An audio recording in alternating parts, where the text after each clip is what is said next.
Hello guys, કેમ છો? મજામાં ને? ઇન્ડોઆઈસમાં એકવાર ફરીથી આપ સૌનું સ્વાગત છે. આજનો આપણો પહેલો આર્ટિકલ MACS 6478ના બારામાં છે. જુઓ, સૌથી પહેલાં તમારે નોટ ડાઉન શું કરવાનું છે કે આ MACS 6478 શું છે. તો આ એક ઘઉંની વેરાયટી છે, જેને ઇંગ્લિશમાં આપણે વીટ કહીએ છીએ. તો આ એક વીટની વેરાયટી છે. દરેક લોકો આને નોટ ડાઉન કરશે. હવે આ વીટની વેરાયટી હાલ ન્યૂઝમાં કેમ આવી છે? તો જો ન્યૂઝમાં આવવાનું કારણ તો એ છે કે મહારાષ્ટ્રનું જે સતારા ડિસ્ટ્રિક્ટ છે, તો એમાં જે કોરેગાંવ તાલુકો છે, તો આ કોરેગાંવ તાલુકાના જે ગામડાના ખેડૂતો છે, નાના નાના ગામડાના ખેડૂતોએ આ વેરાયટીના ઘઉં વાવ્યા હતા અને એના હિસાબથી એમની જે ઉપજ છે તો એ વધી ગઈ છે. સમજી ગયા? તો જે ખેડૂતો છે તો એમની ઉપજને ડબલ કરવામાં આ જે હાઈ ઇલ્ડ વેરાયટી છે, કઈ MACS 6478, જે એક ઘઉંની વેરાયટી છે, તો એ ખેડૂતોને એમની ઉપજ ડબલ કરવામાં મદદરૂપ થઈ રહી છે. અને એટલા જ માટે આ વીટની વેરાયટી ન્યૂઝમાં આવી છે. તો હવે જો જે લોકોએ યુપીએસસીના પ્રીવિયસ યરના ક્વેશ્ચન પેપર જોયા હશે, તો એ લોકોને ડાયરેક્ટ સમજ આવી જશે કે યુપીએસસીમાં અહીંયાથી ક્વેશ્ચન આવશે તો કેટલો ક્વેશ્ચન બની શકશે. તો ડાયરેક્ટ આ જ પ્રકારનો ક્વેશ્ચન બનશે કે MACS 6478 ટર્મ ન્યૂઝમાં હતી, તો આ ટર્મ શાની માટે યુઝ થઈ હતી? શું કોઈ આ કોઈ સેટેલાઇટ છે? શું આ કોઈ ટોર્પિડો છે? શું કોઈ આ મિસાઇલ છે? તો તમને ત્યારે ખબર હોવી જોઈએ કે આ એક વીટની વેરાયટી છે. આ જ પ્રકારનો ક્વેશ્ચન યુપીએસસીમાં બનશે. હવે આપણે થોડી આના વિશે વધારે ઇન્ફોર્મેશન લઈએ તો તમારે યાદ શું રાખવાનું છે કે આ જે વીટની વેરાયટી છે, ઘઉંની વેરાયટી છે, તો એને કોના દ્વારા ડેવલપ કરવામાં આવી છે? તો આને અગરકર રિસર્ચ ઇન્સ્ટિટ્યૂટ, આ અગરકર રિસર્ચ ઇન્સ્ટિટ્યૂટના જે સાયન્ટિસ્ટ છે, જે વૈજ્ઞાનિકો છે, તો એમના દ્વારા આ ઘઉંની વેરાયટીને ડેવલપ કરવામાં આવી છે. અને આ જે અગરકર રિસર્ચ ઇન્સ્ટિટ્યૂટ છે, તો એ ડિપાર્ટમેન્ટ ઓફ સાયન્સ એન્ડ ટેકનોલોજીમાં એક ઓટોનોમસ ઇન્સ્ટિટ્યૂટ છે. તો આ તમને ખબર પડી ગઈ. હવે જો પહેલાં શું થતું હતું કે આ જે હાઈ ઇલ્ડ વેરાયટીની પહેલાં ખેડૂતો સાદી વેરાયટીથી જ્યારે ઘઉંના જે પાક છે તો એને ઉગાડતા હતા, તો ત્યારે એમની પર હેક્ટર જે ઇલ્ડ હતી તો ખાસ કરીને 25થી લઈને 30 ક્વિન્ટલ સુધી હતી. પરંતુ આ વેરાયટીના ઘઉં ઉગાડ્યા પછી જે ખેડૂતો છે તો એમની ઉપજ છે તો એ લગભગ 45થી લઈને 60 ક્વિન્ટલ પર હેક્ટર થઈ ગઈ છે. તો આ બધું તમારે યાદ રાખવાની જરૂર નથી, જસ્ટ તમારે નોટ ડાઉન કરવું હોય તો. હવે જો જે લોકો અમુકને એમ ડાઉટ હોય કે આપણે નોટ્સ કઈ રીતે બનાવી વિડીયોમાંથી, જો વિડીયોમાંથી નોટ્સ બનાવવાનો એકદમ સિમ્પલ રસ્તો, તમારે આટલી ટર્મ લખવાની MACS, પછી ડેશ કરીને 6478, પછી ડેશ કરીને તમારે લખવાનું વીટ વેરાયટી, અને પછી ડેશ કરીને જસ્ટ ખાલી એટલું જ લખવાનું અગરકર રિસર્ચ ઇન્સ્ટિટ્યૂટ, અને બ્રેકેટ કરીને department of science and technology કરી દેવાનું. એક જ લાઇનની અંદર 4 કે 5 શબ્દોમાં તમારી નોટ્સ થવી જોઈએ. ક્યારે પણ આખી લાઇન ક્યારે બેઠી ઉતારવાની હોતી નથી. આનું પાછળનું રીઝન એ છે કે જ્યારે તમે કરંટ અફેર્સનું રિવિઝન કરો તો તમારે સેકન્ડોની અંદર રિવિઝન થવું જોઈએ, મિનિટની અંદર નહીં, સેકન્ડની અંદર તમારું મહિનાનું મતલબ જે કરંટ અફેર્સ છે તો એના ટોપિકનું રિવિઝન થવું જોઈએ. અને 1 કે 2 કલાકની અંદર તમારા હોલ જે મંથ છે તો એનું કરંટ અફેર્સનું રિવિઝન તમે કરી શકો. એ રીતે તમારી પ્રિસાઇઝ નોટ હોવી જોઈએ. સમજી ગયા? તો આજ મારે તમને કહેવું છે. તો હું દરેકે દરેક જે નવા મેમ્બર આપણી સાથે સ્પીપાની એક્ઝામ પછી જોડાયા છે એ દરેક લોકોને હું રિક્વેસ્ટ કરીશ કે જૂના જે મેમ્બર છે એ લોકો નોટ્સ બનાવે છે, તો તમે પણ દરેક લોકો કોમ્પિટિશનમાં છો, તમારે પણ નોટ્સ બનાવવાની છે. ક્યારે પણ સહેજ પણ આળસ કરવાની નથી. જો તમારે એક ડીસી અને ડીએમ બનવું છે તો તમારે થોડું હાર્ડવર્ક કરવું પડશે. હવે જે નેક્સ્ટ આર્ટિકલ છે તો તે ખાસ કરીને એક્વાફોનિક્સ ટેકનિકના બારમાં છે. ખૂબ જ ઇમ્પોર્ટન્ટ છે અને યુપીએસસી જીપીએસસીમાં ડાયરેક્ટ ક્વેશ્ચન બની જશે. કરંટ અફેર્સમાં પણ ક્વેશ્ચન આવી શકે કે આ એક્વાફોનિક્સ ટેકનોલોજી ન્યૂઝમાં જોવા મળતી હોય છે, તો આ એક્વાફોનિક્સ ટેકનોલોજી શું છે? તો ડાયરેક્ટ ક્વેશ્ચન અહીંયા બનશે. તો હું તમને એકદમ સાદી ભાષામાં સમજાવવાનો છું. જો એક્વાફોનિક્સ ટેકનોલોજીમાં કરવામાં શું આવે કે જે માછલીઓ છે તો એની સાથે સાથે પ્લાન્ટનો ઉછેર કરવામાં આવે તો એને આપણે શું કહે છે? એક્વાફોનિક્સ ટેકનોલોજી કહે છે. સાદી ભાષામાં મેં તમને કીધું છે. સે ફોર એક્ઝામ્પલ, આપણે એક હાઇપોથેટિકલ એક્ઝામ્પલ લઈએ. આ બધું પાણી છે. સમજી ગયા? આ બધું શું છે? પાણી છે. અને અહીંયા નીચે માછલીઓનો ઉછેર થાય છે, ને અહીંયા જે પાણીની ઉપર છે તો પ્લાન્ટનો ઉછેર કરવામાં આવે છે. તો આ બંનેને જ્યારે એક સાથે ગ્રો કરવામાં આવે તો આ જે ટેકનોલોજી છે તો એને શું કહેવામાં આવે છે? એક્વાફોનિક્સ ટેકનોલોજી કહેવામાં આવે છે. આ ખૂબ જ સાદી ભાષામાં કીધું. અને આ જ વસ્તુ અહીંયા તમને ઇંગ્લિશમાં લખેલી છે. હું એક વખત ઇંગ્લિશમાં વાંચીને પણ અત્યારે તમને સમજાવી દઉં છું. Aquaponics is an emerging techniques in which both fishes as well as the plant are grown in the integrated manner. તો આજ મેં તમને ગુજરાતીમાં કીધું. સમજી ગયા? કે જે માછલીઓ છે અને જે પ્લાન્ટ છે એટલે કે જે છોડવાઓ છે તો એને ઇન્ટિગ્રેટેડ મેનરમાં સાયમલ્ટેનિયસલી એમને ગ્રો કરવામાં આવે છે. The fish waste provide the fertiliser for the growing plant. એટલે આ કહેવા શું માંગે છે કે જે ફિશ હોય તો એ કંઈક વેસ્ટ બી તો નીકાળે ને. એ તો જે પણ સજીવ છે તો દરેકે દરેક લોકો કંઈક તો વેસ્ટ બહાર નીકળશે, સમજી ગયા. તો જે ફિશનું જે વેસ્ટ હશે તો એ શું કરશે, જે પ્લાન્ટ હશે તો એને ફર્ટિલાઇઝર પ્રોવાઈડ કરશે. અને પ્લાન્ટનું કાર્ય શું હશે તો તમને ખબર છે કે જે પણ રનિંગ વોટર હોય ને, માની લો કે નદીઓમાંથી બધી જગ્યાએથી જે પાણી આવતું હોય ને, તો એ પાણી પોતાની સાથે થોડું ન્યુટ્રિયન્ટ લઈને આવે, સમજી ગયા. અને આ ન્યુટ્રિયન્ટ જ્યારે પાણીની અંદર વધી જાય તો આનાથી શું થાય, એલ્ગલ બ્લૂમ થાય. તમને ખબર હશે કે જે ફાઇટોપ્લેન્કટન છે તો એની પોપ્યુલેશન, ન્યુટ્રિયન્ટ વધી જાય તો ફાઇટોપ્લેન્કટનની પોપ્યુલેશન વધી જાય. અને જ્યારે ફાઇટોપ્લેન્કટનની પોપ્યુલેશન વધી જાય તો ત્યારે એલ્ગલ બ્લૂમની પરિસ્થિતિ ઊભી થાય છે. અને જેને આપણે ઇંગ્લિશમાં શું કહે છે, રેડ ટાઇડ કહે છે. આના વિશે યુપીએસસીએ ક્વેશ્ચન પૂછેલો છે. હવે તમને એક વસ્તુ ખબર હશે કે જ્યારે ફાઇટોપ્લેન્કટનની પોપ્યુલેશન વધી જાય અને આ ફાઇટોપ્લેન્કટન પછી એને જ્યારે ઓક્સિજનની કમી થાય તો આ ફાઇટોપ્લેન્કટન મરીને ઉપર આવી જાય. અને જ્યારે એ ઉપર આવી જાય એનાથી શું થાય કે જે ઉપરથી જે સનલાઇટ છે તો એ પાણીની અંદર જઈ શકતી નથી. અને તમને ખબર હશે કે જે માછલીઓ છે તો એને ઓક્સિજન માટે સનલાઇટની જરૂર પડે, સમજી ગયા. એની સિવાય જે શ્વાસોશ્વાસ આપણે એને ગુજરાતીમાં કહીએ તો એની માટે સનલાઇટની જરૂર પડે. જો ઉપર ફાઇટોપ્લેન્કટન આવી જાય તો એનાથી શું થાય કે જે સનલાઇટ છે તો એ ક્યારેય પાણીની અંદર પેનિટ્રેટ કરી શકતી નથી. પછી આ જે માછલીઓ છે તો એનું મૃત્યુ થઈ જાય છે, સમજી ગયા. તો એનો મતલબ એ થયો કે જ્યારે નદીની અંદર અથવા તો પાણીની અંદર ન્યુટ્રિયન્ટ વધી જાય તો એ પણ સારી સાઇન નથી. ખાસ કરીને જે એક્વાટિક ઇકોસિસ્ટમ છે તો એની માટે સારી નથી. તો દરેક વસ્તુનું બેલેન્સ જળવાઈ રહેવું જોઈએ. તો આ પ્લાન્ટ શું કરે છે, હવે જો આ પ્લાન્ટનો રોલ અત્યારે મેં તમને કીધું ને કે ફિશિસ શું કરે છે, તો ફિશિસ છે તો એ ખાસ કરીને જે પ્લાન્ટ છે તો એને ન્યુટ્રિયન્ટ આપે, ફર્ટિલાઇઝર પૂરું પાડે છે. હવે ફર્ટિલાઇઝર કઈ રીતે આવે, તો ફર્ટિલાઇઝર તમને ખબર છે કે જે ફિશિસ છે તો એનું વેસ્ટ આવે. હવે અમુક તમે પેલું આપણે શું કહીએ ગોબર ગેસ ને આ બધું કહીએ છીએ ને, તો એ રીતે એક પ્રકારે જે વેસ્ટ હોય તો એનો જ યુઝ કરીને આપણે શું કહીએ કંઈક એનર્જીને ક્રિએટ કરીએ છીએ. એવી રીતે છાણિયું ખાતર પણ આવે છે, તમને ખબર હશે ગુજરાતીમાં આ બધું આપણે ભણવામાં પણ આવ્યું છે. તો એવી રીતે જે ફિશ છે તો એ જે પ્લાન્ટ છે તો એને ફર્ટિલાઇઝર પૂરું પાડે છે. અને પ્લાન્ટ શું કરે છે, તો પ્લાન્ટ છે તો એ ખાસ કરીને જે ન્યુટ્રિયન્ટ હોય તો એને એબ્ઝોર્બ કરે છે અને જે વોટર છે તો એને ફિલ્ટર કરે છે, સમજી ગયા. જે ન્યુટ્રિયન્ટ છે તો એને એબ્ઝોર્બ કરી લે છે પ્લાન્ટ અને જે વોટર છે તો એને ક્લિયર કરીને રાખે છે. એના હિસાબથી શું થાય છે કે જે સનલાઇટ છે તો અંદર પાણીની અંદર જઈ શકે છે અને જે માછલીઓ છે તો એને શ્વાસ લેવામાં કોઈ પણ પ્રોબ્લેમ આવતી નથી. તો આ બંનેની એક પ્રકારે આપણે એને સિમ્બાયોટિક બંનેની રિલેશન આપણે આને કહી શકીએ છીએ. એકદમ પરફેક્ટ નહીં, પરંતુ બંનેને એકબીજાનો થોડો થોડો ફાયદો થાય છે. અને આ જ માટે આ જે એક્વાફોનિક જે વર્ડ છે, એક્વાફોનિક ટેકનોલોજી છે તો એનો યુઝ કરવામાં આવે છે. આ મેં તમને એકદમ ડિટેલમાં સમજાવ્યું છે. હવે જે વસ્તુ મેં તમને કીધી ને અહીંયા લખેલી નથી, સમજી ગયા. આને મેં મારી રીતે તમને સિમ્પલ ભાષામાં, સાદી ભાષામાં સમજાવવાની પ્રયત્ન કર્યો છે. અને મેં તમને દરેક લોકોને પહેલાં પણ કીધું છે કે આ જે એન્વાયરમેન્ટ ને જિયોગ્રાફીના બધા સબ્જેક્ટ છે ને આની અંદર એક્સપર્ટ લોકોની જરૂર પડે. તો જે પણ એક્સપર્ટ ટીચર હોય તો એ તમને વધારે સારું સમજાવી શકે. પરંતુ આ જે અત્યાર સુધીની મારી અન્ડરસ્ટેન્ડિંગ છે એ હું અહીંયા પ્રેઝન્ટ કરવાની કોશિશ કરું છું. તો ક્યારે પણ કોઈ પણ એક્ઝામ્પલ ટેકનિકલી ઇનકરેક્ટ હોય તો તમારે એને વધારે સિરિયસલી લેવાનું નહીં. જસ્ટ તમને એ જ હું ટ્રાય કરું છું કે તમને સાદી ભાષામાં સમજ આવી જાય, સમજી ગયા. બાકી જે પણ પરફેક્ટ સબ્જેક્ટનો એક એક્સપર્ટ ટીચર હોય એ જ તમને પર્ટિક્યુલર સબ્જેક્ટની અંદર સારું એવું ભણાવી શકે છે, સમજી ગયા. તો આ તમને ખબર પડી ગઈ હશે. હવે જો આ ઉપર વીટની વેરાયટી હતી ને તો આની સાથે હું તમને અત્યારે ક્વેશ્ચન એક લિંક કરીને પૂછી લઉં છું. અને ઉપર મેં તમને કોરેગાંવ કીધું ને કે કોરેગાંવ તાલુકો, તો એની સાથે હું તમને સારી એવી એક બેટલ હતી તો એના વિશે પણ હિસ્ટ્રીમાં લિંક કરીને ક્વેશ્ચન પૂછું છું. તો તમારે દરેક લોકોએ આ વિડીયોના કમેન્ટ બોક્સમાં કહેવાનું છે કે કરણ, અથવા તો આપણે એને કારણ પણ કહીએ પણ હું કરણ આને પ્રોનાઉન્સ કરીશ, કરણ ફોર વેરાયટી. કરણ ફોર વેરાયટી આ સાની વેરાયટી છે?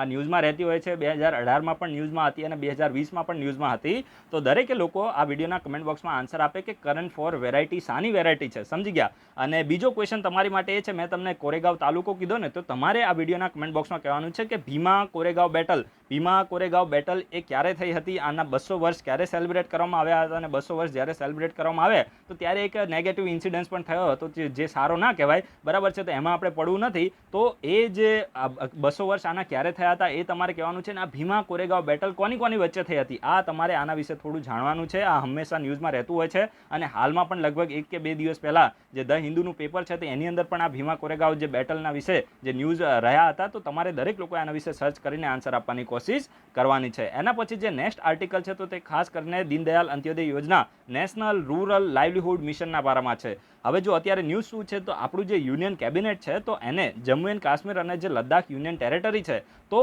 એમાં દીનદયાલ અંત્યોદય યોજના નેશનલ રૂરલ લાઇવલીહુડ મિશનના તહેત લગભગ 520 કરોડ રૂપિયા છે તો એ અલોકેટ કર્યા છે. 520 કરોડનું જે ફંડ છે તો એ અલોકેટ કર્યું છે. અને આ ફંડને 2023-24 સુધી યુટિલાઇઝ કરવામાં આવશે. એટલે કે લગભગ 5 વર્ષ સુધી આ જે ફંડ છે તો એને યુટિલાઇઝ કરવામાં આવશે. શા માટે? આ જે દીનદયાલ અંત્યોદય યોજના છે, જે નેશનલ રૂરલ લાઇવલીહુડ મિશન, તો એના તહેત આ જે ફંડ છે તો એને અલોકેટ કરવામાં આવે છે. કઈ જગ્યાએ? તો જમ્મુ એન્ડ કાશ્મીર અને લદ્દાખ યુનિયન ટેરેટરી છે તો એમાં. તો આપણે આ જે દીનદયાલ અંત્યોદય યોજના નેશનલ રૂરલ લાઇવલીહુડ મિશન છે તો આના વિશે થોડી વધારે ઇન્ફોર્મેશન લઈએ, એક્ઝામ માટે રેલેવન્ટ છે, ક્વેશ્ચન ડાયરેક્ટલી અહીંયાથી બની શકે છે. તો દરેક લોકોએ નોટ ડાઉન શું કરવાનું છે કે આ જે યોજના છે તો આને ક્યારે લોન્ચ કરવામાં આવી હતી? તો 2011માં દીનદયાલ અંત્યોદય યોજના નેશનલ રૂરલ લાઇવલીહુડ મિશન છે તો આને લોન્ચ કરવામાં આવી હતી. અને આ એક સેન્ટ્રલી સ્પોન્સર્ડ પ્રોગ્રામ છે. દરેક લોકો આને નોટ ડાઉન કરશે. આ કોઈ સેન્ટ્રલ સેક્ટર સ્કીમ નથી. સેન્ટ્રલ સેક્ટર અને સેન્ટ્રલ સ્પોન્સર્ડમાં ડિફરન્સ શું આવે? મેં દરેક લોકોને કીધું છે. સ્પોન્સર્ડમાં શું આવે? અમુક પૈસા સેન્ટ્રલ ગવર્મેન્ટ આપે અને અમુક પૈસા સ્ટેટ ગવર્મેન્ટ આપે. તમે જોયું હશે કે જે IPL છે ને તો એને ઘણી બધી કંપનીઓ સ્પોન્સર કરી રહી છે, સમજી ગયા? તો એમાં શું થાય? દરેક લોકો થોડું ફંડ આપે. પરંતુ જ્યારે સેન્ટ્રલ સેક્ટર વર્ડ હોય તો એનો મતલબ એ થાય કે 100% જે ફંડ છે, 100% પૈસા છે સ્કીમ માટે તો એ સેન્ટ્રલ ગવર્મેન્ટ આપે છે, સમજી ગયા? જેવી રીતે સ્વદેશ દર્શન સ્કીમ છે તો એ સેન્ટ્રલ સેક્ટર સ્કીમ છે. એમાં 100% જે પૈસા છે તો એ કોણ આપે છે? તો એ આપે છે સેન્ટ્રલ ગવર્મેન્ટ. પરંતુ આજે દીનદયાલ અંત્યોદય યોજના નેશનલ રૂરલ લાઇવલીહુડ મિશન છે તો આ એક સેન્ટ્રલી સ્પોન્સર્ડ સ્કીમ છે. થોડા પૈસા સેન્ટ્રલ ગવર્મેન્ટ આપશે અને થોડા પૈસા આપશે સ્ટેટ ગવર્મેન્ટ. તો આ તમને ખબર પડી ગઈ હશે. અને આ કઈ મિનિસ્ટ્રીમાં આવે છે? તો મિનિસ્ટ્રી તો એકદમ સિમ્પલ છે. અહીંયા તમે રૂરલ જે શબ્દ છે તો એનાથી જ લિંક કરી શકો છો. મિનિસ્ટ્રી ઓફ રૂરલ ડેવલપમેન્ટ છે તો તેના તહેત આ જે સ્કીમ આવે છે તો આ તમને ખબર પડી ગઈ. હવે આ સ્કીમનો મેઇનલી મકસદ શું છે? તો મકસદ તો બહુ સિમ્પલ છે કે જે રૂરલ એરિયા છે તો એમાંથી જે પોવર્ટી છે એટલે કે જે ગરીબી છે તો એને એલિમિનેટ કરવી. એને એલિમિનેટ કરવા માટે આ જે સ્કીમ છે તો એને લોન્ચ કરવામાં આવી છે. અને હવે આ પોવર્ટી છે તો એને એલિમિનેટ કઈ રીતે કરવી? તો તમને ખબર હશે કે મોટા ભાગના જે ગામડાના વિસ્તારમાં લોકો છે તો ખેતી સાથે જોડાયેલા છે. પરંતુ જે મોટા ભાગના ઇન્ડિયાની અંદર જે ખેડૂતો છે તો એ સ્મોલ અને માર્જિનલ ખેડૂતો છે, એટલે કે એમની પાસે બહુ વધારે જમીન નથી. તો આ જે ગામડાના ખેડૂતો છે તો એમને ખેતી સિવાય બીજી પણ ઘણી બધી જે લાઇવલીહુડની જે એક્ટિવિટી હોય એટલે કે જીવનયાપનની પ્રવૃત્તિ હોય તો એને પ્રમોટ કરવા માટે ગ્રામ્ય વિસ્તારની અંદર જે રૂરલ હાઉસહોલ્ડ છે તો એ લોકોને બીજી જે લાઇવલીહુડની એક્ટિવિટી છે તો એ પ્રમોટ કરવા માટે, રૂરલ એરિયાની અંદર બીજી લાઇવલીહુડની એક્ટિવિટી છે તો એને પ્રમોટ કરવા માટે અને જે રૂરલ એરિયાની જે પોવર્ટી છે તો એને એલિમિનેટ કરવા માટે આ જે દીનદયાલ અંત્યોદય યોજના નેશનલ રૂરલ લાઇવલીહુડ મિશન છે તો એને 2011માં લોન્ચ કરવામાં આવ્યું હતું. તમે દરેક લોકોને આ સમજી ગયા છો. ધ દીનદયાલ અંત્યોદય યોજના national rural livelihood mission six to reach out to all rural poor household estimated at about 10 crore household. એટલે કે આ જે સ્કીમ છે, આ જે યોજના છે તો એનો મકસદ એવો છે કે દરેક ભારતના દરેક જે ગ્રામ્ય પરિવારો છે, લગભગ 10 કરોડ જેટલા જે ગ્રામ્ય પરિવારો છે તો તેમના સુધી પહોંચ બનાવવાનો આનો લક્ષ્ય રાખવામાં આવ્યું છે. અને આમાં કરવામાં શું આવે છે? તો જો ખાસ કરીને ગ્રામ્ય વિસ્તારની અંદર સેલ્ફ હેલ્પ ગ્રુપ છે તો એને એસ્ટાબ્લિશ કરવામાં આવશે. આપણું જે મેન્સનું પેપર છે ને, યુપીએસસીમાં મેન્સમાં જે પેપરમાં એક સેલ્ફ હેલ્પ ગ્રુપ કરીને પર્ટિક્યુલર એક ટોપિક છે, સમજી ગયા? તો ગ્રામ્ય વિસ્તારની અંદર જે સેલ્ફ હેલ્પ ગ્રુપ છે તો એને સેટઅપ કરીને જે દરેક પરિવારો છે તો એમાંથી એક વુમન છે, એક જે મહિલા છે તો એને આ સેલ્ફ હેલ્પ ગ્રુપ છે તો એનું મેમ્બર બનાવીને ગ્રામ્ય વિસ્તારની અંદર શું કરવામાં આવે છે? જે લાઇવલીહુડની એક્ટિવિટી છે તો એને પ્રમોટ કરવામાં આવે છે. અને આ જે સેલ્ફ હેલ્પ ગ્રુપ હોય છે તો એને જરૂરી જે નાણાકીય સહાય છે તો એ પણ પ્રોવાઈડ કરવામાં આવે છે. It is implemented in a mission mode by special purpose vehicle. એટલે કે દરેક જે સ્ટેટ છે તો એની અંદર એક સ્પેશિયલ પર્પઝ વ્હીકલના જરીએ આ જે સ્કીમ છે, આ જે યોજના છે તો એને શું કરવામાં આવે છે? ઇમ્પ્લિમેન્ટ કરવામાં આવે છે. આ એક્ઝામ માટે રેલેવન્ટ નથી, આને તમારે યાદ રાખવાની જરૂર નથી. બાકી તમારે જે માની લો કે સેલ્ફ હેલ્પ ગ્રુપ વિશે કંઈ પણ લખવાનું આવે અથવા તો જે ગ્રામ્ય વિસ્તારો છે તો એમાંથી ગરીબીને એલિમિનેટ કરવા માટે કંઈ પણ લખવાનું આવે તો તમે આ જે દીનદયાલ અંત્યોદય યોજના નેશનલ રૂરલ લાઇવલીહુડ મિશન છે તો આને કોટ કરી શકો છો. તમને ડાયરેક્ટ સારા એવા પોઈન્ટ મળી જશે. એના પછી જે નેક્સ્ટ આર્ટિકલ છે તો તે ખાસ કરીને અર્થ શોર્ટ પ્રાઇઝના બારામાં છે. આ ઇમ્પોર્ટન્ટ પ્રાઇસ છે, દરેક લોકો આને નોટ ડાઉન કરશે. તો સૌથી પહેલાં તમારે નોટ ડાઉન શું કરવાનું છે? આ જે અર્થ શોર્ટ પ્રાઇસ છે તો આને કોના દ્વારા લોન્ચ કરવામાં આવી છે? તો આ અર્થ શોર્ટ પ્રાઇઝને જે પ્રિન્સ વિલિયમ, એના સિવાય જે રોયલ ફાઉન્ડેશન છે તો આના દ્વારા આ જે અર્થ શોર્ટ પ્રાઇઝ છે તો એને લોન્ચ કરવામાં આવી છે. હવે ક્વેશ્ચન બનશે તો આને કોના દ્વારા લોન્ચ કરવામાં આવી? એના કરતાં આ જે અર્થ શોર્ટ પ્રાઇઝ શાની માટે આપવામાં આવશે ને, અહીંયાથી ક્વેશ્ચન બનવાની સંભાવના વધારે છે. સમજી ગયા? ક્વેશ્ચન અહીંયાથી પણ બની શકે છે કે આને યુનાઇટેડ નેશન એન્વાયરમેન્ટ પ્રોગ્રામ દ્વારા લોન્ચ કરવામાં આવી છે. તો તમે ત્યાં કન્ફ્યુઝ થઈ જાવ તો તમારે ખાલી યાદ રાખવા માટે આને નોટ ડાઉન કરી દેવાનું છે કે ભાઈ આને પ્રિન્સ વિલિયમ અને રોયલ ફાઉન્ડેશન છે તો એના દ્વારા લોન્ચ કરવામાં આવી છે. હવે આનો મકસદ છે ને, મકસદ ઉપરથી ક્વેશ્ચન બનવાની સંભાવના વધારે છે. હવે આમાં જે અર્થ શોર્ટ પ્રાઇસ છે તો ખાસ કરીને જે પણ વ્યક્તિ જે એન્વાયરમેન્ટલ અને જે ક્રાઇસિસ છે તો એને સોલ્વ કરવા માટે કોઈ પણ પર્ટિક્યુલર સોલ્યુશન આપશે, સમજી ગયા? એટલે કે માની લો કે જે ક્લાઇમેટ ચેન્જ થઈ રહ્યું છે તો આ ક્લાઇમેટ ચેન્જને રોકવા માટે કોઈ વ્યક્તિ સારું એવું સોલ્યુશન આપે, સમજી ગયા? તો એવા વ્યક્તિને લગભગ $65 મિલિયન 65 મિલિયન ડોલરની ફાઇનાન્શિયલ જે સહાય છે તો એ આપવામાં આવશે. કોના દ્વારા? તો પ્રિન્સ વિલિયમ અને રોયલ ફાઉન્ડેશન દ્વારા આપવામાં આવશે. આનો મેઇનલી મકસદ શું છે? તો મેઇનલી મકસદ તો બહુ સિમ્પલ છે. It aims to provide an incentive to find the solution to repair the planet over the next decade. એટલે કે આવનારા દશકની અંદર આપણી જે પ્લેનેટ છે, આપણી જે પૃથ્વી છે, તો એને રિપેર કરવા માટે ક્લાઇમેટ ચેન્જની હિસાબે આપણી પૃથ્વીને ઘણું બધું નેગેટિવ કહેવાય ને કે નુકસાન થયું છે, અને એના માટે કોઈ પણ વ્યક્તિ આ જે પૃથ્વીને નુકસાન થયું છે તો એને રિપેર કરવા માટે, સમજી ગયા, કોઈ પણ વ્યક્તિ સારું એવું સોલ્યુશન આપશે તો એ વ્યક્તિને ઇન્સેન્ટિવ પ્રોવાઈડ કરવામાં આવશે, એટલે કે નાણાકીય સહાય આપવામાં આવશે. The prize is centre around the 5 Earthshot challenge. હવે આમાં 5 મેઇનલી ચેલેન્જ છે. કયા? કે આપણી જે અર્થ છે, આપણું જે નેચર છે તો એને પ્રોટેક્ટ કરવું, એને રિસ્ટોર કરવું. એના સિવાય આપણી જે એર છે તો એને ક્લીન રાખવી, અને જે ઓશન છે એટલે કે જે સમુદ્રો છે તો આને રિવાઇવ કરવા, એટલે કે જે પહેલાં જેવા અત્યારે સમુદ્રની અંદર પ્લાસ્ટિકનું પોલ્યુશન એટલું બધું વધી ગયું છે, કેમિકલ પોલ્યુશન એટલું બધું વધી ગયું છે, તો આ જે ઓશન્સ છે તો એને શું કરવા? રિવાઇવ કરવા. અને જે વિશ્વ છે તો એને વેસ્ટ ફ્રી કરવું, એટલે કે જે કચરા મુક્ત વિશ્વ છે તો એને કરી દેવું, અને જે ક્લાઇમેટ છે તો એને ફિક્સ કરવું. મેઇનલી આ જે 5 ચેલેન્જીસ છે તો એની આસપાસ આ જે અર્થ શોર્ટ પ્રાઇસ છે તો એ રિવાઇવ કરે છે. The prize is open to any individual, એટલે કે વિશ્વના કોઈ પણ વ્યક્તિ માટે આ જે પ્રાઇસ છે તો ઓપન છે. એના સિવાય માની લો કે કોઈ પણ ટીમ છે, ખાસ કરીને એની અંદર એન્જિનિયર હોય, એક્ટિવિસ્ટ હોય, સ્કૂલ હોય, ઇકોનોમિસ્ટ હોય, ગવર્મેન્ટ હોય, તો આ પ્રકારની ટીમ છે, બેંક હોય, બિઝનેસ હોય, એના સિવાય રિજન છે તો આ ટીમ છે તો એને પણ આ જે પ્રાઇસ છે તો દરેક લોકો માટે, દરેક ટીમ માટે આ પ્રાઇઝ કહેવાય ને કે ઓપન છે. જસ્ટ ખાલી શરત એટલી છે કે તમારે જે પણ અર્થને નેગેટિવ નુકસાન થઈ રહ્યું છે તો એને રોકવા માટે, જે ક્લાઇમેટ ચેન્જ થઈ રહ્યું છે તો એને રોકવા માટે સોલ્યુશન પ્રોવાઈડ કરે કોઈ પણ વ્યક્તિ, તો એ દરેક વ્યક્તિને આ જે અવોર્ડ છે તો એ લેવા માટે વ્યક્તિ એલિજિબલ છે. The prize money will be use to support the project to help the scale the work. એટલે કે આ જે પ્રાઇઝ મની છે તો એ પર્ટિક્યુલર કોઈ પણ પ્રોજેક્ટ હોય તો એને સપોર્ટ કરવા માટે પ્રાઇઝ મનીનો યુઝ કરવામાં આવશે. તો આ તમારે યાદ રાખવાની જરૂર નથી. ખાલી એટલું તમે યાદ રાખજો કે આ અર્થ શોર્ટ પ્રાઇઝ શાની માટે છે, સમજી ગયા?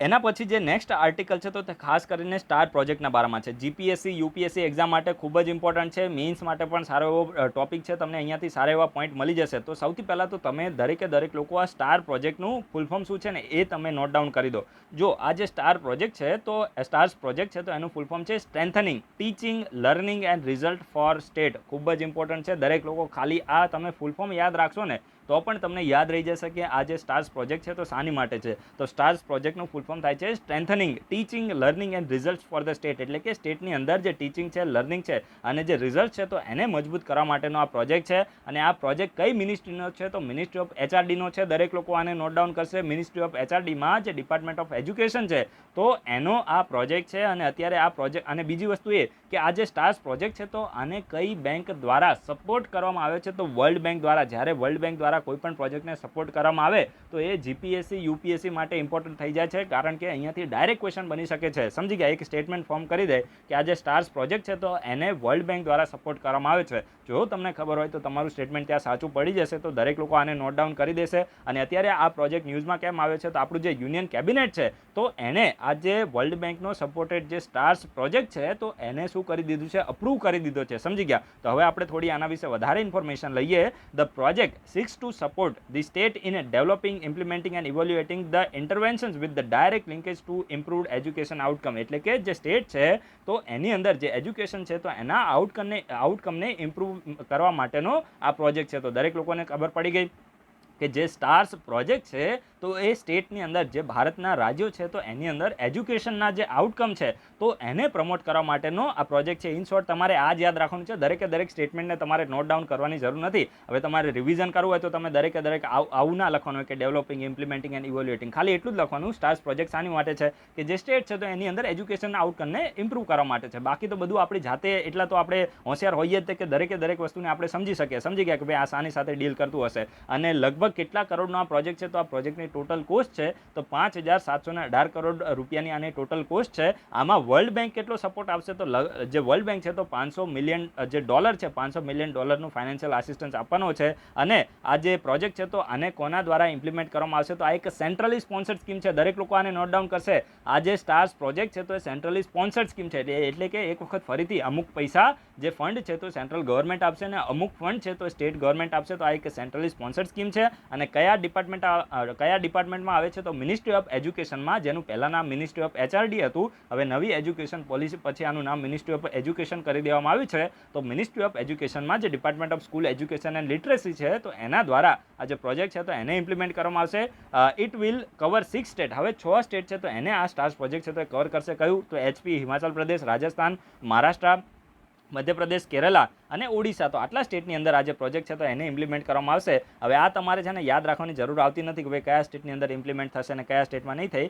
ક્વેશ્ચન આવશે તો આટલો જ ક્વેશ્ચન બનશે કે આ સ્ટાર્સનું મે બી કદાચ ફૂલ ફોર્મ આવી જાય, GPSCમાં આવી શકે, UPSCમાં ના આવે. બીજી વસ્તુ એ થાય કે આ જે પ્રોજેક્ટ છે તો આને કઈ મિનિસ્ટ્રી અથવા તો કયા ડિપાર્ટમેન્ટ દ્વારા લોન્ચ કરવામાં આવે છે ત્યાંથી ક્વેશ્ચન આવે, અથવા તો સ્ટાર્સ પ્રોજેક્ટનું મકસદ આવે. જેવી રીતે સ્પીપામાં તમે જોયું ને તો PM કુસુમ યોજના હતી, તો PM કુસુમ યોજના શાની માટે છે આટલો સિમ્પલ ક્વેશ્ચન પપ્પુ ક્વેશ્ચન પૂછી લીધો હતો. તો અહીંયાથી પણ આવી જાય કે સ્ટાર્સ પ્રોજેક્ટ શાની માટે છે, સમજી ગયા. તો તમને ખબર હોવી જોઈએ કે એજ્યુકેશન માટે છે, આટલો જ ક્વેશ્ચન બનશે. પછી બીજું એ આવી શકે કે કઈ બેંક દ્વારા આ જે સ્ટાર્સ પ્રોજેક્ટ છે તો એને સપોર્ટ કરવામાં આવે છે. તો ત્યારે તમારે આન્સર આપવાનો છે કે વર્લ્ડ બેંક દ્વારા આને સપોર્ટ કરવામાં આવે છે. બસ આટલું જ તમારે યાદ રાખવાનું છે. હવે આજે આપણે બધા આર્ટિકલને ડિસ્કસ કરી લીધા છે. આ સ્ટાર્સ પ્રોજેક્ટની સાથે હું તમને લિંક કરીને ક્વેશ્ચન પૂછું છું. Project star link. તો આ સ્ટાર લિંક પ્રોજેક્ટ એ કઈ કંપની દ્વારા લોન્ચ કરવામાં આવે છે? એક ખૂબ જ ફેમસ પર્સનાલિટીની એ કંપની છે. દરેક લોકોએ એના વિશે અને એ પર્સનાલિટીના વિશે પણ તમે એમનું નામ સાંભળ્યું હશે. ખૂબ જ એક વિઝનરી માણસ છે. તો એ વ્યક્તિની આ કંપની છે અને એના દ્વારા આ જે પ્રોજેક્ટ સ્ટાર લિંક છે તો એને લોન્ચ કરવામાં આવ્યું છે. તો કંપનીનું નામ તમારે કહેવાનું છે. બીજું કે આ પ્રોજેક્ટ સ્ટાર લિંક શાની માટે છે, સમજી ગયા. પ્રોજેક્ટ સ્ટાર લિંક શાની માટે છે એ પણ તમારે કહેવાનું છે. એક્ઝામ માટે રેલેવન્ટ છે, ડાયરેક્ટ ક્વેશ્ચન બની જશે, સમજી ગયા. તો દરેક લોકો આનો આન્સર આપવાનો પ્રયત્ન કરજો. તો આજે આપણે બધા આર્ટિકલને ડિસ્કસ કરી લીધા છે. વિડીયો ગમે હોય તો લાઇક જરૂર કરજો, ના ગમે તો ડિસલાઇક કરજો. વિડીયોના ડિસ્ક્રિપ્શન બોક્સમાં ટેલિગ્રામ ચેનલની લિંક આપી છે, ત્યાંથી તમે ઇન્ડોએસ સાથે જોઈન થઈ શકો છો. So guys, thanks for watching. તમારા બધાનો દિવસ શુભ જાય.